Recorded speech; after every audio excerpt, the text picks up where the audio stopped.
하나님 말씀은 데살로니가 전서 5장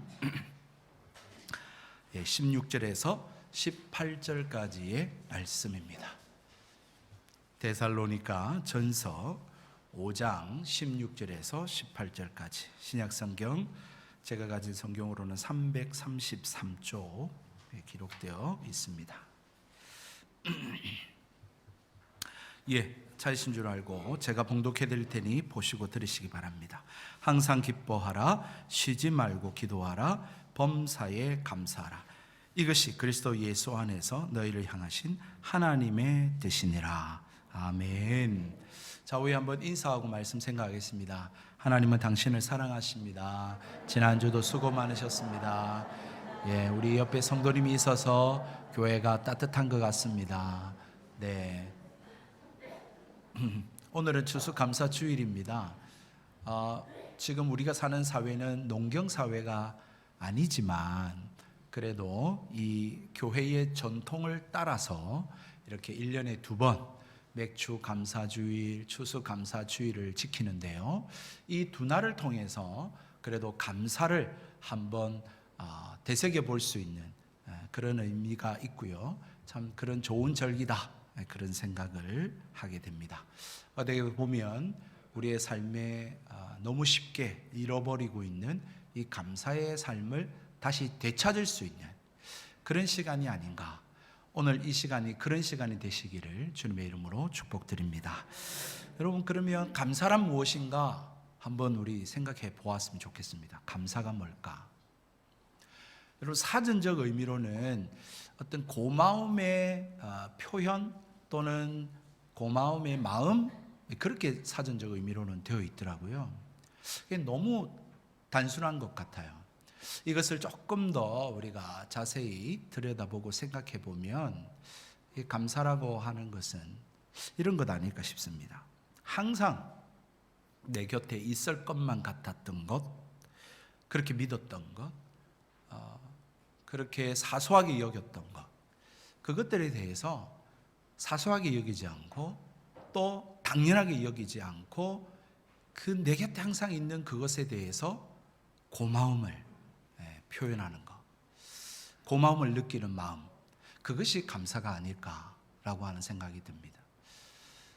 무슨 말인지 이해가 되시죠? 당연히 내 곁에 항상 나와 함께 있을 것 같은 그 어떤 사소하게 여기고 당연하게 여겼던 그것을 사소하게 여기지 않고 당연하게 여기지 않는 마음, 그래서 고마운 마음, 그게 감사가 아닌가. 여러분, 그래서 그런지 말입니다. 로마의 정치가인 키케로라고 하는 분이 이런 이야기를 했습니다. 감사만 있으면 다른 덕목은 저절로 생기는 것이며 인간이 가질 수 있는 덕목 중에서 최고의 덕목이 감사다, 그런 이야기 했습니다. 여러분, 여기에서 한술 더 떠서 말입니다. 임마누엘 칸트는 뭐라고 이야기했냐면 감사하는 덕목이 없다는 것은 사악함의 본질이다. 아주 세게 그렇게 이야기를 했습니다. 그러니까 우리의 삶에 감사함이 없다는 것은 이 사악한 지금 상태에 있다는 것이죠. 여러분, 이렇게 감사를 말입니다. 우리가 철학적으로 또 사회 심리학적으로 또는 윤리적으로 그렇게 전통적으로는 접근을 해왔고 그렇게 이야기를 해왔었습니다. 그런데 오늘 현대에 와서는 이 감사가 이 우리의 육신의 건강, 우리의 이렇게 웰빙의 삶에 중요한 요소로 자리 잡고 있다라는 사실을 지금 이야기를 하고 있는 그러한 사회를 우리가 살고 있습니다. 여러분, 이미 의학계에서는, 과학계에서는 이 감사라고 하는 이 행위를 할 때에 우리의 삶에, 우리의 마음에 긍정적인 감정을 유발하고요. 그래서 삶의 만족도를 증가시키고 또한 우울과 분노의 감정을 완화시키는 그러한 역할을 한다고 하는 사실을 과학적으로 지금 증명하고 있습니다. 감사가 말입니다. 생리학적으로도 이게 스트레스를 완화시키는 완화제의 작용을 하고요, 역할을 하고요. 또한 뇌의 혈류량을 증가시키고 뇌의 활동량을 증가시켜서 면역력을 높이고 또한 질병 회복력을 그렇게 향상시키는 그러한 역할을 하는 것이 감사다라고 지금 의학계에서 과학계에서 그렇게 발표를 하고 있습니다. 이렇게 보면 여러분, 이 감사라고 하는 행위는 단순하게 내 어떤 한 사람의 인격, 도덕적 수양의 차원이 아니고요. 이것은 우리의 육신, 건강, 우리의 어떻게 보면 삶에 대한 태도뿐만 아니라 인생 전반에 영향을 미치는 큰 요소가 된다라고 하는 사실을 우리는 알 수 있는 것이죠. 정말로 여러분 감사할 수 있는 저와 여러분 되길 축복합니다. 여러분 남아프리카 공화국의 넬슨 만델라라고 하는 분이 대통령이지 않습니까? 그분이 27년간 감옥살이를 하셨습니다. 그리고는 70세에 여러분 추록을 하게 되셨는데요. 추록하실 때의 모습이 정말 건장하고 씩씩한 모습으로 추록을 하시게 돼요. 그래서 이 기자가 너무너무 궁금해서 물었죠. 아니 어떻게 당신은 27년간 감옥살이를 했고 70세 이렇게 추록을 하게 되는데 어떻게 저렇게 건강하게 이렇게 자신을 지키며 올 수 있었습니까? 그렇게 물었더니 이 넬슨 만델라 이 대통령이 하시는 말씀이 저는 감옥에 있었지만 항상 감사하며 살아왔습니다.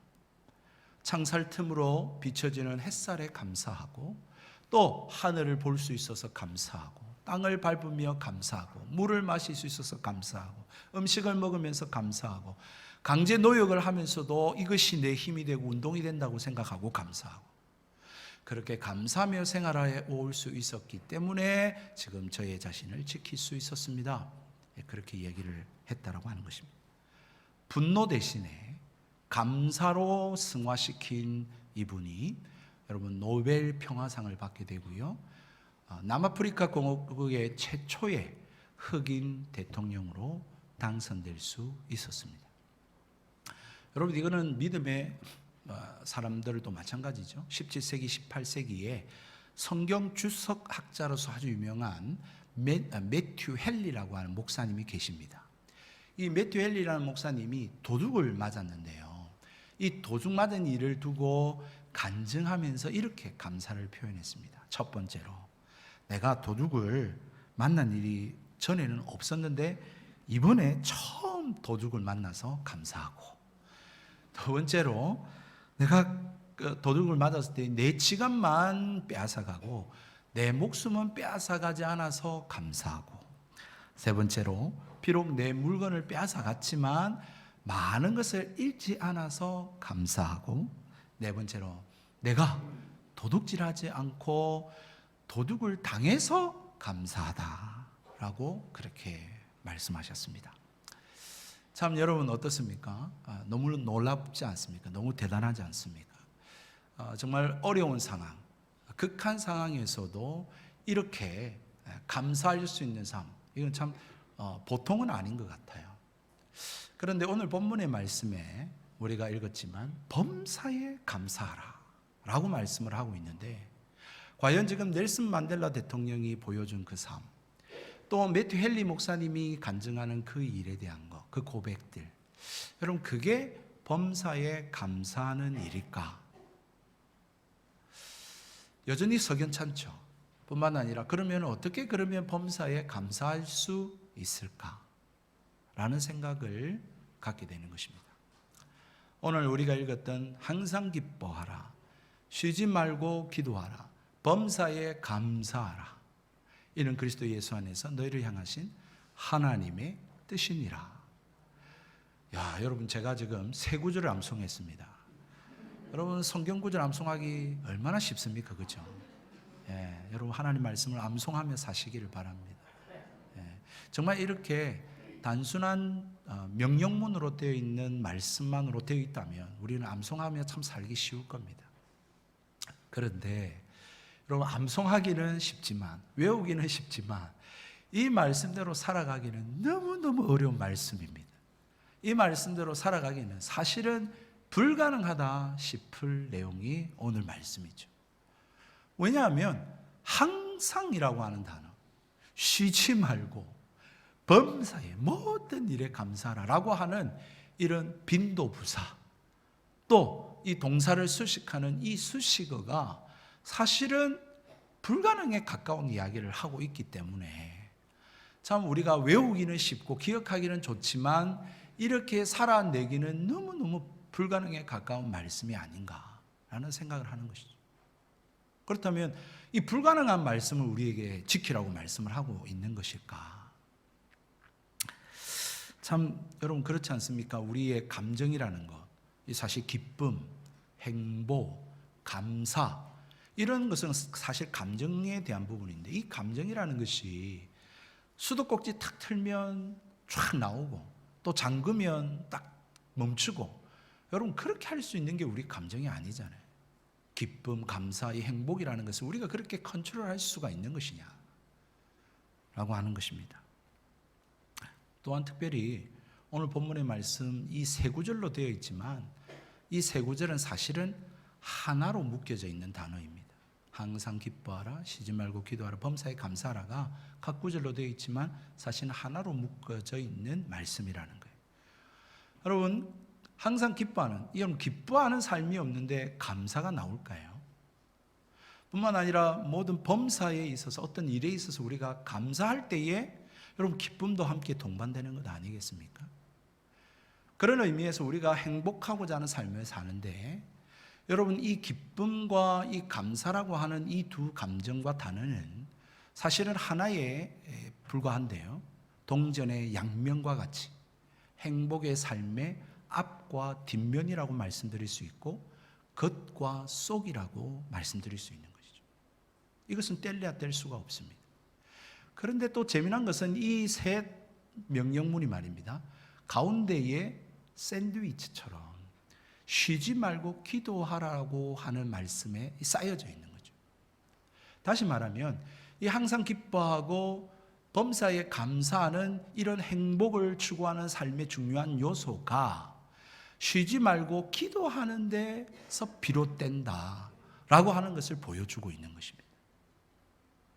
다시 말해서 이 행복을 위한 우리의 기쁨 그리고 이 감사라는 것은 하나님께 맡기고 하나님께 의뢰하고 하나님의 도움으로 말미암아 얻을 수 있는 감정이라는 것이죠.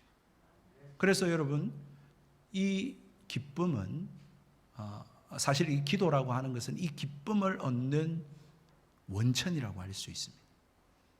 이 기도라고 하는 것은 우리가 감사하는 모든 일에 감사할 수 있는 물줄기라고 할 수 있는 거예요. 기도를 통해서 이 감사가 흘러져 나오는 것이죠. 여러분 다시 말하면 정리하자면 이 항상 기뻐하라, 쉬지 말고 기도하라, 범사에 감사라고 하는 이 세 명령문은 사실은 하나님과의 관계에 달려 있다. 하나님과의 관계 속에 연결되어져 있다라고 하는 것을 우리에게 가르쳐 주고 있는 것입니다. 사실 이 말씀에 대해서 제가 구구절절히 장황하게 설명드릴 게 없어요. 그냥 항상 기뻐하고 살도록, 쉬지 말고 기도하도록, 범사에 감사하도록 힘쓰면 돼요. 그렇지만 여러분 오늘 말씀을 통해서 우리가 잠깐만 우리가 하나씩만 짚고 넘어가야 될 부분들이 있다는 것인데요. 그것은 다름 아닌 첫 번째로 어떻게 항상 기뻐할 수 있느냐는 거죠. 여러분 이 항상 기뻐라고 하는 이 단어를 통해서 우리는 이 기쁨이라는 것이 세상에서 주는 기쁨, 세상에서 말하는 기쁨과는 차별을 짓고 있다는 것을 우리는 알 수 있는 것이죠. 세상에서 우리도 기쁨을 얻을 수 있잖아요. 그런데 세상에서 말하는 기쁨은 조건적인 기쁨입니다. 무엇인가 주어졌을 때, 무엇인가를 우리가 얻었을 때, 어떤 우리가 원하는 것들 자리에 처했을 때, 그런 환경이 주어졌을 때 라고 하는 등의 조건적인 기쁨이라면 오늘 말씀과 성경에서 이야기하는 기쁨은 그런 조건적인 기쁨이 아니라 어떻게 보면 절대적이고 초월적인 기쁨이라고 하는 사실을 성경은 말해주고 있는 거예요. 어떻게 여러분 항상이라는 단어 속에서 그렇지 않습니까? 느낄 수 있는 게 그렇잖아요. 어떻게 사람이 항상 기뻐할 수 있어요? 이거는 절대적인 거고 이건 초월적인 거거든요. 이거는 하나님께서 주시지 않으면 얻을 수 없는 것이고 우리가 느낄 수 없는, 이 일대로 살아갈 수 없는 그러한 요소임을 성경은 말해주고 있는 것이죠. 그래서 여러분, 항상 기뻐하라 라고 했을 때 이 항상의 기쁨은 하나님과의 관계 속에서, 하나님과의 연결 속에서 주어지는 것임을 우리는 알 수 있는 것입니다. 자, 두 번째로 쉬지 말고 기도하라 라고 하는 단어도 마찬가지잖아요. 어떻게 우리가 쉬지 않고 기도할 수 있어요? 정도에 있어서, 그죠? 우리가 기도할 때가 있죠. 또 기도를 많이 할 수 있습니다. 그런데 어떻게 쉬지 않고 기도할 수 있느냐 이거죠. 이 말도 안 되는 이야기 아닙니까? 또 어떻게 보면 엄밀하게, 참 여러분, 우리가 쉬지 않고 기도할 만큼 여러분들이 구할 것이 있나요? 쉬지 않고 기도할 만큼 우리의 삶이 그러한 문제들 속에 있느냐? 그런 의미를 우리가 생각해 볼 때에 쉬지 말고 기도하라고 하시는 말씀은 무엇을 계속해서 주십시오, 무엇을 계속해서 달라고 하는 말이 아니다라는 것을 우리는 알 수 있는 것이죠. 그러면 쉬지 말고 기도하라는 것은 뭐냐? 그것은 다름 아닌 하나님과의 교제, 하나님과의 끊임없는 교통의 관계를 말하고 있다는 것을 우리는 알 수가 있습니다. 그래서 우리는 느낄 수 있는 것이죠. 예를 들면 이런 거예요. 하나님은 우리에게 끊임없이 이야기합니다. 일어나야지, 또 교회 가야지, 회사 가야지, 힘을 내, 오래 참아라, 네가 말한다고 해서 뭐 달라지겠니, 그냥 위에서 기도해줘 등등으로 하나님은 끊임없이 우리의 삶 속에, 관계 속에, 어떤 일들 속에 우리에게 끊임없이 말씀하세요. 뿐만 아니라 우리도 그렇게 하나님 앞에 기도하죠. 하나님, 짜증나 죽겠어요. 화가 나면 하나님 왜 이렇게 되는 일이 없어요? 하나님 좀 도와주세요. 하나님 좀 참을 수 있게 해주세요. 저 사람 좀 사랑할 수 있게 해주세요. 하나님 오늘도 열심히 살아갈 수 있게 해주세요 라고 하는 등의, 우리는 하나님께 대한 어떤 바람들을 우리는 늘 어디서나 하나님 앞에 기도할 수 있죠. 이런 삶에 대한 끊임없는 삶, 그것이 바로 오늘 이 쉬지 말고라고 하는 단어 속에서 우리가 느낄 수 있는 그러한 감정이라는 것입니다. 끊임없는 하나님과의 대화 속에서, 끊임없는 하나님과의 교제와 교통함 속에서 우리는 쉬지 않고 기도하는 삶을 살 수 있다라고 말하고 있는 것이죠. 여러분, 그러므로 마지막 범사에 감사하라 라고 하는 것은 뭐 더 말할 것도 없지 않겠습니까? 어떻게 보면 이 범사에 감사하라고 하는 것은 성도라면, 어떻게 보면 예수님을 구주로 믿는 성도들의 마땅한 의무이자 도리라고 말씀드릴 수 있는 것입니다. 사랑하는 성도 여러분, 첫 번째로 우리가 태어나고 싶어서 태어난 것 아니지 않습니까? 그리고 정말 지금까지 살아온 건 하나님께서 우리에게 생명 주셨기 때문에 존재하고 이렇게 살아가고 있는 것 아닙니까? 두 번째로 하나님께서 빛을 내려주시고, 오늘도 하나님이 공기를 우리에게 허락하시고, 또한 땅을 통하여 밝게 하시고, 또 이 땅에서 나는 소산물을 얻게 하심으로 말미암아 여러분, 우리가 지금 먹고 존재하고 살아갈 수 있는 것 아니에요? 여러분, 이 앞에 보시는 이 과실들이 여러분들이 만든 게 있습니까? 여러분들이 만든 게 없어요. 자연 속에서 생겨난 것들이죠. 그것을 우리가 먹고 지금도 살고 있는 거예요. 그것을 뭐라고 말하냐면 일반 은총이라고 이야기합니다. 일반 은혜. 이것은 믿는 사람이나 안 믿는 사람들 모두에게 주어지는 하나님의 선물입니다. 그런데 우리는 여기에 더해서 또 하나 더 크신 특별한 은혜를 입었죠. 우리는 하나님의 그 사랑으로 독생자 예수 그리스도의 그 십자가의 구속의 은혜를 깨닫고 믿고 그렇게 죄의 용서함을 받은 하나님의 자녀가 아닙니까? 우리가 죄를 용서받았다니까요. 그런 이 특별한 은혜를 입은 자로서 이 첫 번째, 두 번째, 세 번째에까지 이르를 때 우리는 마땅히 감사하며 살아갈 수밖에 없는 존재인 것이죠. 그러므로 감사라고 하는 것은 선택사항이 아니라 이거는 필수입니다. 필수. 이 임마누엘 칸트가 이야기했듯이 이 감사함이 없는 사람은 사악한 존재예요. 어떻게 이런 하나님의 은혜를 우리가 일반 은혜와 이 특별한 은혜를 입었음에도 불구하고 어떻게 감사를 안 할 수 있단 말이에요. 그런데 이해는 되는데, 머리로는 알겠는데, 감사의 이 조건에 대해서도 우리가 다 아는 건데 문제는 왜 우리의 삶 속에 이 감사가 잘 안 되느냐는 것이죠. 여러분, 이런 의미에서 저는 오늘 이 시대가 진정한 감사를 잃어버린 시대다, 그렇게 말씀드리고 싶어요. 목사님, 감사 많이 하는데요. 많이 하죠. 우리는 정말 이렇게 손님들을 대하고 일반 우리 이웃들을 대할 때 감사합니다, 고맙습니다 하는 이야기를 즐겨 많이 해요. 그런데 여러분 어떻습니까? 그 감사가 어떤 감사로 느껴지십니까? 진정한 감사라기보다 사무적이고 기계적이고 형식적인 감사로 여러분 느껴지지 않습니까? 사실 저도 좀 형식적으로 그렇게 하는 거예요. 의뢰, 사무적으로. 여러분, 진정 감사는 내 마음에서부터 내 삶에 대하여 내가 처한 환경과 상황에 대해서 내 삶을 그렇게 감사하는 삶으로 인식하고 살아가고 있느냐라는 것이죠. 내게 주어진 이 땅의 지금 존재에 대한, 이 인생에 대한 진정 본질적인 감사를 하고 있느냐라는 것이지. 그런 부분에서 이 말씀을 참 우리가 살아가기 어려운 것이죠. 사실 이 본문의 말씀이 주어지게 된 배경은 여러분, 이 데살로니가 전서 4장 13절로부터 이 종말, 이 말세, 그리고 이 재림에 대한 관심사로부터 이 말씀이 주어지게 되어졌습니다. 이 데살로니가 교인들이 핍박과 환난을 경험하다 보니까 주님이 언제 오십니까? 언제 주님의 나라가 이 땅에 이루어집니까? 라고 하는 이 재림에 대한 관심을 갖게 되어진 거예요.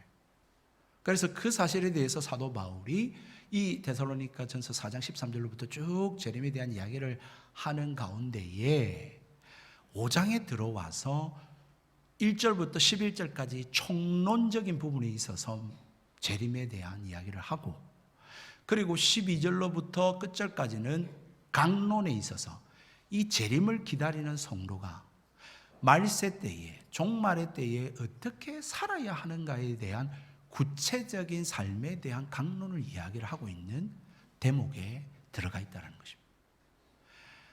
이 총론에 있어서 5장 1절부터 11절에는 뭘 이야기를 하냐면 이 재림이 언제 주님 오십니까? 라고 하는 그 재림의 때와 시기에 대한 관심들이 많이 있었어요. 사실 우리도 그렇지 않겠습니까? 만약에 내일 주님 오신다 그러면 여러분 오늘 어떻게 사실래요? 삶이 좀 달라지지 않을까요? 내일 주님이 재림하신다면 그렇지 않습니까? 이단들이 이걸 많이 이용을 하죠. 그죠? 그러니까 이 재림의 시기에 대해서 우리는 관심이 많아요. 그런데 성경은 그 재림의 시기와 때는 아무도 모른다는 거예요. 오직 하나님 아버지만 아신다는 거예요. 예수님조차도 육신을 입고 계실 때에 아들도 모른다라고 이야기하셨어요. 천사들도 몰라요.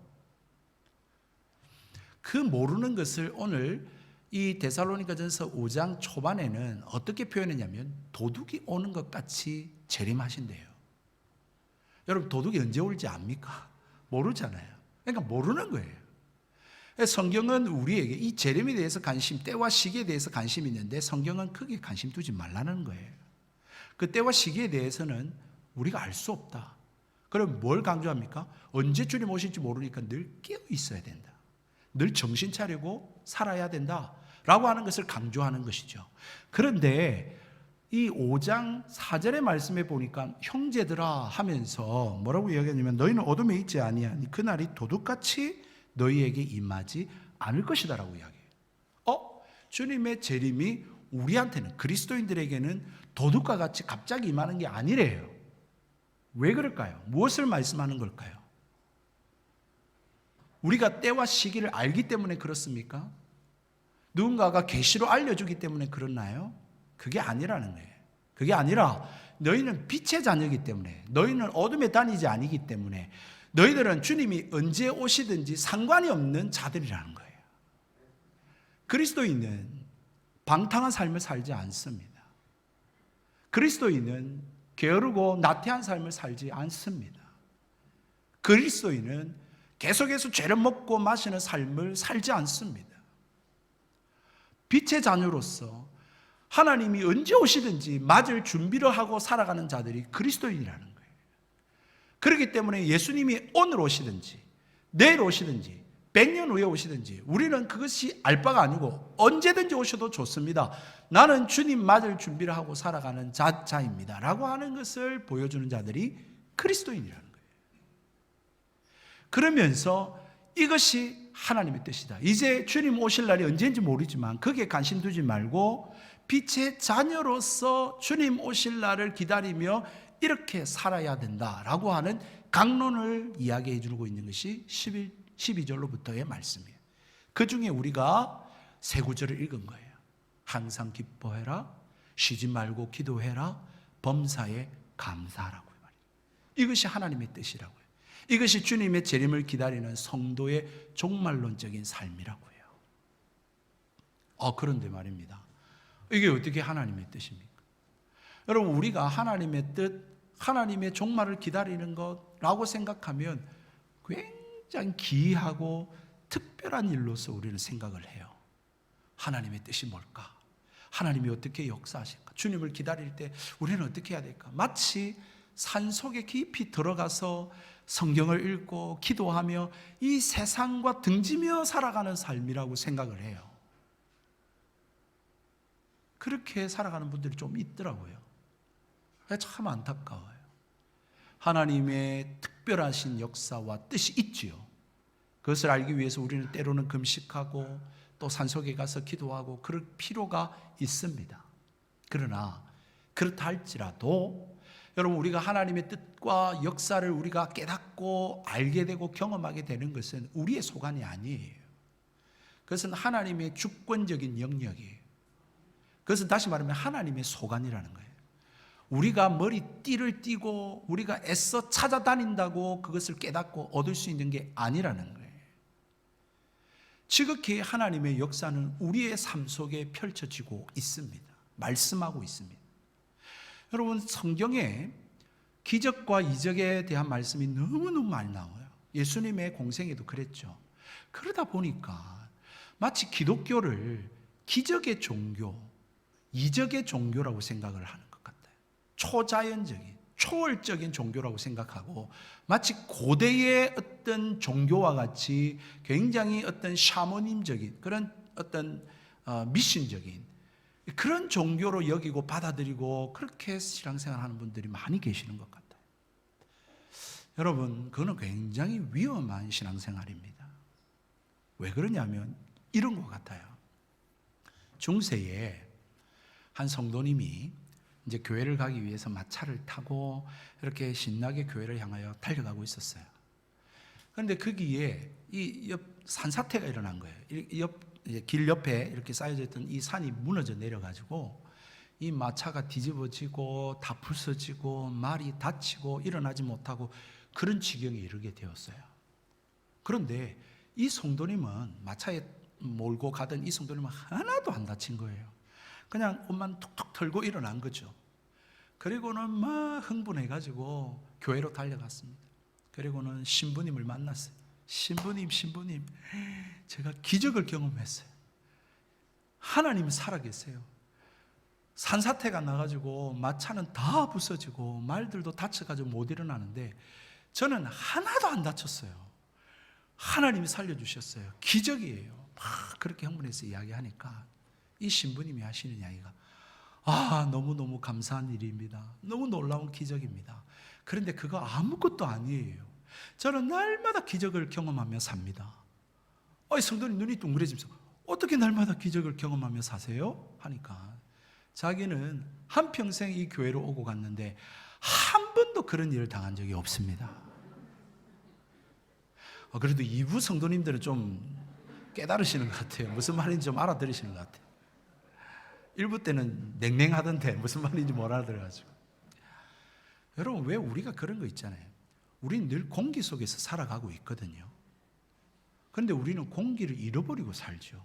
지금도 마찬가지. 그런데 언제 공기의 소중함을 알게 되냐면 이 공기가 탁하든지 아니면 평소에 맡던 공기와는 다른 어떤 프레시한 그런 공기를 접할 때 야, 공기 너무 좋다 라고 하면서 감사해요. 그리고 그 공기에 대한 소중함을 느끼고 이 공기를 좀 깨끗하게 해야 되겠다 라고 하는 의지를 발동시키죠. 여러분, 무엇인가가 우리에게 늘 늘려있던, 늘 항상 있을 것이라고 생각했던, 사소하게 여겼던, 당연하게 여겼던 그 어떤 사실에 대해서 변화가 일어났을 때 그것이 나빠졌거나 또한 그것이 어떤 더 좋은 것들이 있다든지 그랬을 때에 우리는 그 사소한 것에 대한, 당연히 여겼던 것에 대한 감사를 느끼게 되는 것이죠. 여러분, 하나님의 역사와 하나님의 뜻은 우리의 삶 속에 진행되고 있습니다. 우리의 삶, 여러분의 삶, 저와 여러분의 일상 속에서 하나님은 그 뜻을 펼쳐가고 계시고 그 역사를 이루어가고 계세요. 다만 우리가 그것을 인지하지 못하고 있을 뿐이죠. 이것을 뭐라고 말하냐면 은혜라고 이야기합니다. 정말 우리는 은혜 속에 살아가고 있는 것이죠. 앞서 말씀드린 대로 우리가 생존하고 있는 것 자체가 하나님의 은혜입니다. 아침에 눈을 뜨면 햇빛이 내리쬐고 우리가 공기를 마실 수 있고 이 땅에 살아서 맛있는 음식들을 대할 수 있는 것 자체가 이것이 하나님의 일반 은혜입니다. 이것은 믿는 사람이나 안 믿는 사람들에게 모두 동일하게 주어지는 은혜이죠. 그런데 여기에 더하여 우리만큼은 범사에 감사할 수 있는 것은 하나님이 이렇게 살다가 결국은 병들어 죽을 수밖에 없는 이 인생들, 뿐만 아니라 지옥불에 던져질 수밖에 없는 이 죄인들을 하나님이 죄인 취급하지 않으시고 의롭다 하시고 하나님의 아들로 딸로 삼아주셨다라고 하는 사실인 것입니다. 내가 무엇이 간대? 여러분, 우리가 예수님을 얼마나 잘 믿습니까? 얼마나 전도를 많이 하셨고 여러분들이 얼마나 기도를 많이 하고 얼마나 여러분들이 헌금을 많이 했고 얼마나 여러분들이 봉사를 많이 하셨습니까? 남들보다. 그렇지 못함에도 불구하고 하나님께서 나를 조건을 따지지 않고 무조건적으로 의롭다 하시고 하나님의 자녀 삼아 주셔서 우리로 하여금 죄인 취급하지 않으시고 죄인 다루듯이 내 인생을 다루지 아니하신다라고 하는 이 사실로 여러분, 우리는 감사하고 찬송하며 살아가야 하는 존재라고 하는 사실인 것입니다. 그러므로 사랑하는 성도 여러분, 우리의 감사는 아무 생각 없이 무관심한 채 살아가라고 하는 삶이 아니라 우리 삶에 주어진 일상에 있는 그 어떤 것들에 대하여서 정말 하나님의 손길, 그것들을 경험하고 느끼고 헤아리고 살펴 살아가라고 하는 사실을 말하고 있는 것입니다. 하나님께서는 이 은혜라고 하는 그저 주시는 선물을 주심으로 말미암아 내가 지금도 숨쉬고 또한 살아가고 있음들을 깨닫고 그 어떤 상황 속에서도 하나님을 신뢰하고 하나님께 감사할 수 있는 삶을 살아가기를 원하고 있다라고 하는 사실인 것입니다. 말씀을 정리하겠습니다. 사랑하는 성도 여러분, 우리가 이 땅을 한평생 살아갈 동안 우리는 이 세상적인 기준으로 볼 때는 감사하며 살아갈 수가 없습니다. 그냥 의지적으로 건강에 좋다고 하니까 또 삶을 나름 윤택하게 만들어준다고 하니까 그래도 배운 사람으로서 성숙한 인격을 드러내기 위해서 때로는 우리가 감사하며 살 수 있지요. 그러나 오늘 하나님 말씀처럼 범사에 감사할 수는 없을 우리의 인생살이가 될 것입니다. 우리의 삶은 감사할 수 없는 그러한 상황과 그런 여건과 그런 일들이 많이 일어날 거예요. 하는 일이 잘 안 되는데요. 몸은 계속 아픈데요. 사람들이 말입니다. 내 마음에 좀 들게 살았으면 좋겠는데 꼴보기가 싫어요. 마음에 안 들어요. 자식들이 아침에 일어나지를 않아요. 감사할 수 없는 조건들이 우리의 삶을 지배할 것입니다. 그럼에도 여러분 오늘 말씀처럼 하나님 앞에 범사에 감사할 수 있게 되기를 주의 이름으로 축복합니다.